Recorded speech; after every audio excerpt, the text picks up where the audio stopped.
So hello students. So let's start the chapter motion.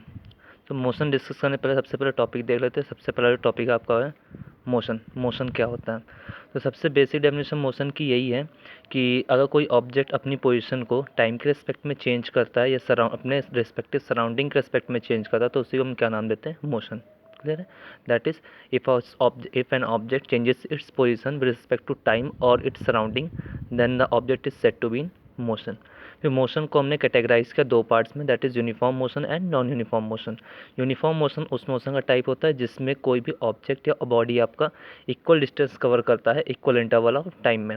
वहीं non uniform motion की हम बात करें तो वो ऐसा ऑब्जेक्ट जो अनइक्वल डिस्टेंस कवर करता है इक्वल इंटरवल ऑफ टाइम में, तो उसे हम क्या नाम देते हैं? Non uniform motion.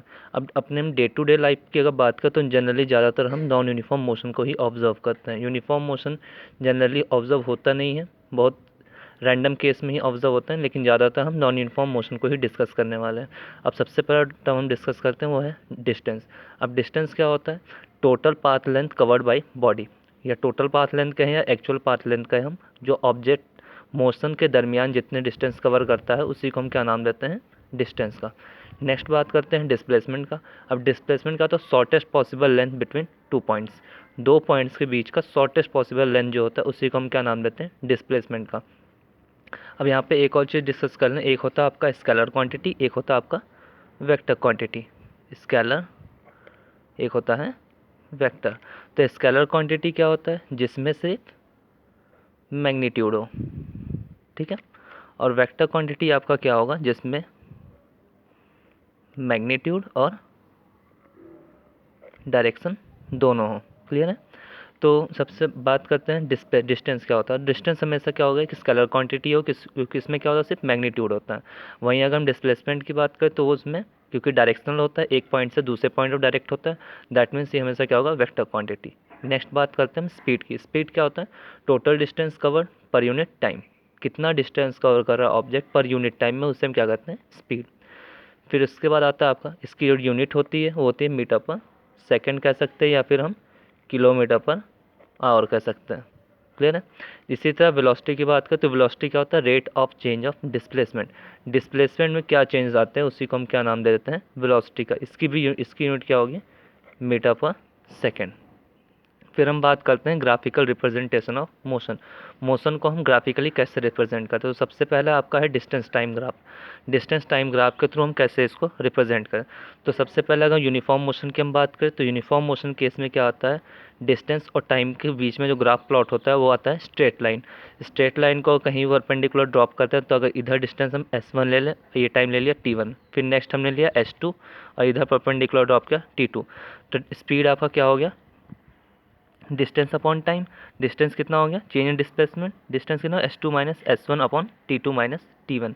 इस सिमिलरली अगर हम बात करें नॉन यूनिफॉर्म मोशन की, तो नॉन यूनिफॉर्म मोशन केस में क्या होता है? यही आपकी कर्वी लीनियर लाइन आती है डिस्टेंस और टाइम के बीच में। अब यहाँ पर भी अगर कहीं भी हम एक परपेंडिकुलर दोनों प्रोजेक्शन पर, दोनों एक्सिस पर ड्रॉप करेंगे तो वहाँ से हम देखेंगे हमेशा अनइक्वल डिस्टेंस आएगा, कभी ज़्यादा आएगा कभी कम आएगा, तो चेंज होता है। तो उस केस में हम उन्हें क्या नाम देते हैं? हम नॉन यूनिफॉर्म मोशन। क्लियर है? फिर आते हैं हम, एक और ग्राफ है आपका वेलोसिटी टाइम ग्राफ। अब वेलोसिटी टाइम ग्राफ ये यूनिफॉर्मली एक्सेलरेटेड मोशन के लिए है। कोई ऑब्जेक्ट आपका यूनिफॉर्मली एक्सेलरेट हो रहा है, तो यूनिफॉर्मली एक्सेलरेट के वी वाई एक्सिस पे हमने वेलोसिटी को लिया और एक्स एक्सिस पे हमने टाइम को लिया। अब यहाँ पर जब यूनिफॉर्म एक्सेलरेशन हो दैट मीन्स डिस्टेंस और डिस्प्लेसमेंट में कोई चेंज नहीं आया, दैट मीन्स ऑब्जेक्ट एक कांस्टेंट स्पीड से मूव कर रहा होगा, तो उस केस में उसकी वेलोसिटी टाइम ग्राफ क्या आती है? एक स्ट्रेट लाइन आती है। वहीं अगर हम नॉन यूनिफॉर्म की बात करें तो नॉन यूनिफॉर्म केस में स्पीड और टाइम ग्राफ जो आपका होता है वो क्या होगा? या तो वो ऐसे रैंडम हो सकता है इस टाइप से, या फिर वो क्या हो सकता है? किसी भी शेप में इस टाइप से रैंडम शेप में ये हो जाएगा आपका वेलोसिटी टाइम ग्राफ। इसी तरह हम बात करते हैं यूनिफॉर्मली एक्सेलरेट, तो ये ग्राफ आया। अब इसी के बिहाफ पे हमें मोशन की इक्वेशन को ग्राफिकली रिप्रेजेंट करना। अब ग्राफिकली हमें अगर डिराइव करना है तो उसके लिए हम क्या करेंगे? हमने ये ले लिया यहाँ से, ये ले लिया हमने we T graph. We T graph में अगर यहाँ पर परपेंडिकुलर ड्रॉप कर तो इसको मैंने वी पॉइंट लिया, इसे हमने ले लिया, ये फाइनल वेलोसिटी वी, ये इनिशियल वेलोसिटी यू। यहाँ से हमने परपेंडिकुलर ड्रॉप कर दिया, ये आपका कोई नाम ले लो यहाँ से ए बी, सी, डी और ये ई नाम ले लो। अब सबसे पहला इक्वेशन आपका v equals to u plus a t आपको ड्राइव करना है। तो v equals to u plus a t यहाँ से कहाँ ड्राइव होगा? सबसे पहले आप चेंज इन एसिलरेशन देखोगे, चेंज इन एसिलरेशन। तो एसिलरेशन में चेंज क्या होगा? वेलोसिटी में चेंज। एसिलरेशन क्या होता है? वेलोसिटी में चेंज। तो वेलोसिटी में चेंज क्या है? v माइनस यू, जो आपका d और c पॉइंट के बीच में है।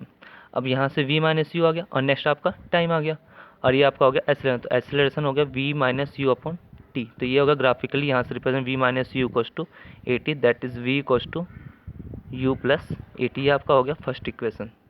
इसी तरह अगर सेकंड इक्वेशन की बात करें तो सेकंड इक्वेशन में क्या करते हैं? सबसे पहले आपको डिस्टेंस निकालना है। तो डिस्टेंस क्या होगा? इन दोनों प्लॉट का एरिया, यहाँ का एरिया और इस वाले पार्ट का एरिया, दोनों का एरिया। तो पहला वाला जो हो जाएगा वो आपका जाएगा रेक्टेंगल का area, area of rectangle plus area of आपका ट्राइंगल। दोनों के एरिया को सम कर देंगे तो हमें क्या मिल जाएगा? आपका मोशन का सेकंड इक्वेशन। मोशन के सेकंड इक्वेशन क्या होता है? S equals to u t plus half a t square. अब यहाँ पे सबसे पहले इसका एरिया देखें तो एरिया क्या होगा? यहाँ से यहाँ के डिस्टेंस होगा टी और ये हो गया यू। तो सबसे पहले रेक्टेंगल का आ गया। फिर इसके बाद बात करें ट्राइंगल का एरिया। ट्राइंगल का एरिया क्या होता है? Half base into height. तो हाफ बेस कितना है? टी, और ये कितना हो गया? हाइट कितना हो गया? ये अभी हमने निकाला था v माइनस यू। अब नेक्स्ट यहीं पर देखते हैं तो यू टी हो गया प्लस हाफ इंटू टी, और v माइनस यू क्या होता है? फर्स्ट इक्वेशन से यहाँ पर हमने निकाला था, ये था 80, तो यहाँ से आ गया 80। तो ये हो गया आपका you t plus half 80 square. तो ये आपका आ गया सेकेंड इक्वेशन। क्लियर है? फिर इसके बाद हम बात करते हैं मोशन की थर्ड इक्वेशन। थर्ड इक्वेशन होता है मोशन का v square equals to u square plus 2as। अब अगर हमें इसे ड्राइव करना है सिंपली, अब वही जो हमने पीछे भी देखा था, हमें यहाँ पे क्या करना होगा? इसी ट्रेपीजियम का, ये आपका ट्रेपीजियम बनना है, इसका कंप्लीट हमें निकालना होगा एरिया। तो ट्रेपीजियम का एरिया क्या होता है? यहाँ पे देखते हैं ट्रेपीजियम का एरिया होता है half sum of parallel sides into height होता है। यही यूज़ करेंगे यहाँ पर और आपको आपका रिजल्ट मिल जाएगा। पैरेलल साइड आपका हो जाएगा यहाँ से, इस वाले ग्राफ से, ये हो गया आपका पैरेलल साइड। क्लियर है? ये वैल्यू यहाँ पे रखिए, पुटअप करिए और हाइट्स जो आपका आएगा दोनों पुटअप करें तो यहाँ से आपको आपका रिजल्ट मिल